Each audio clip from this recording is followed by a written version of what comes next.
I start the video, let me introduce myself. My name is Muhammad Fajran.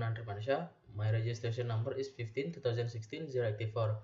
In this video, I'm gonna introduce you guys to something that I like, which is video game. But it's not all video games, it's just one video game, that is Dota 2.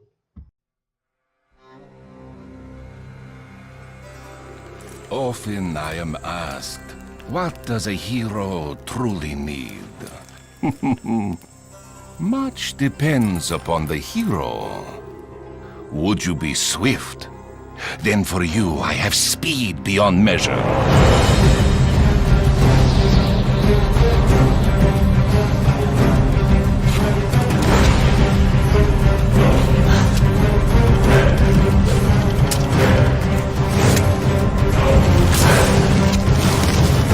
Would you be strong? Then I can grant you the might to overpower any foe.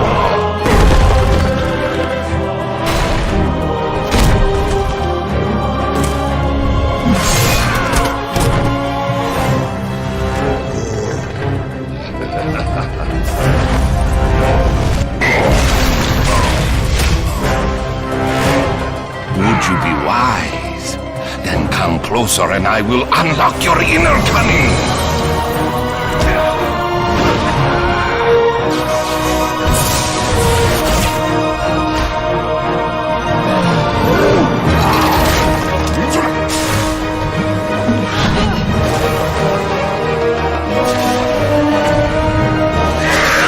What does a hero truly need?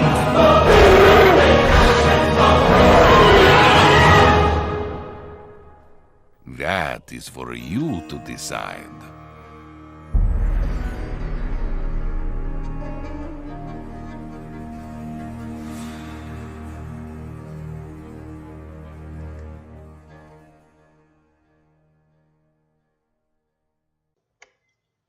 The video that I just showed you is a trailer for this game. Right now, I'm gonna introduce you guys to Dota 2 itself.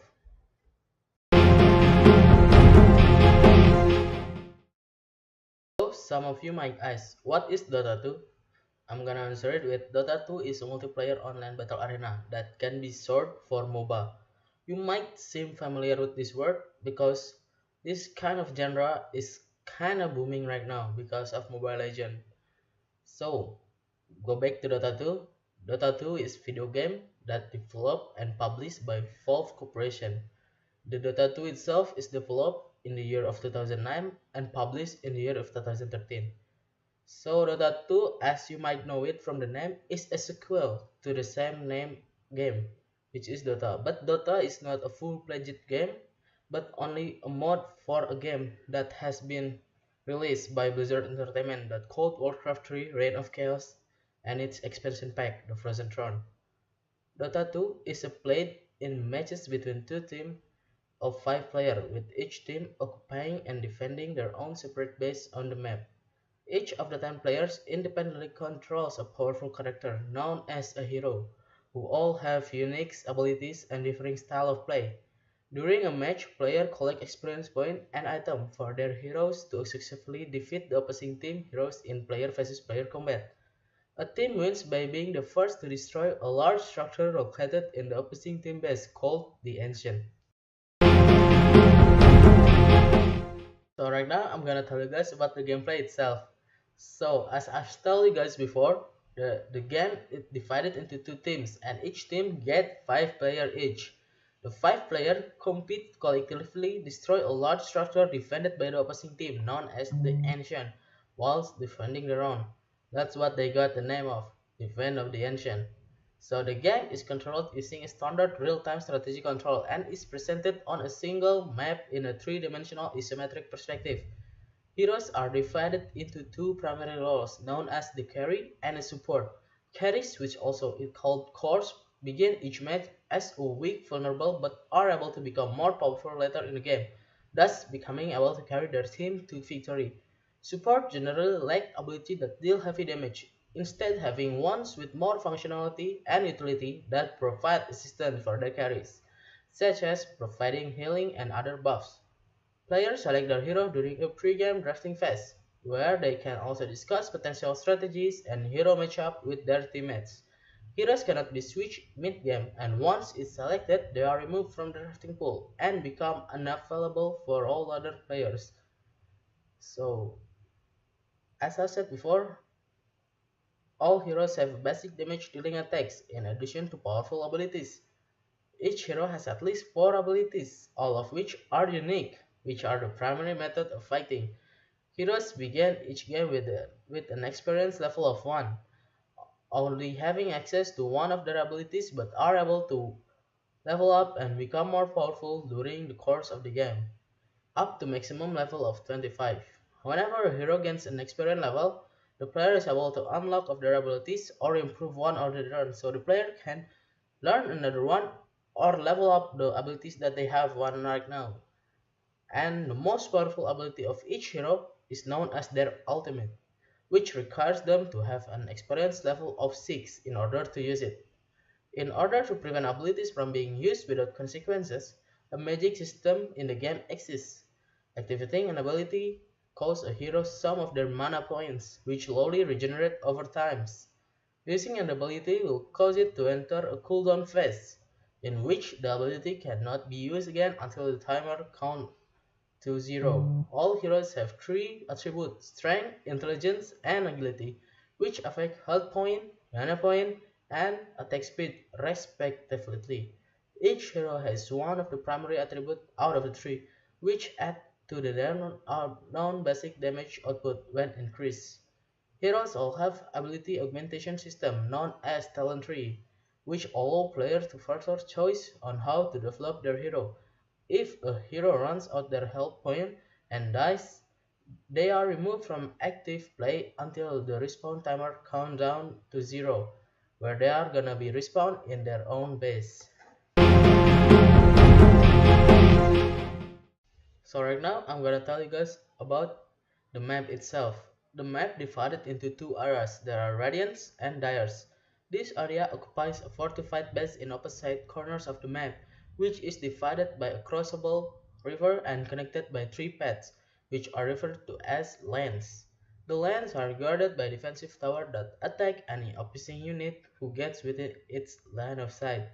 A small group of weak computer-controlled creatures called creeps travel predefined paths along the lands and attempt to attack any opposing heroes, creeps, and buildings in their way. Creeps periodically spawn throughout the game in a group from 2 buildings called barracks that exist in each land and located within their team bases. The map is also permanently covered for both teams in a fog of war, which prevent them from seeing in opposing team heroes and creeps if they are not directly in sight of themselves or an allied unit. The map also features a day and night cycle, with some of hero abilities and other game mechanics being altered depending on the time of the time cycles. Also present on the map are neutral camps that are hostile to both teams and reside in marked locations on the map known as camps. Camps are located in area between the land known as the jungle, which both sides of the map have. Neutral creeps do not attack unless provoked, and will respawn over time if it kills.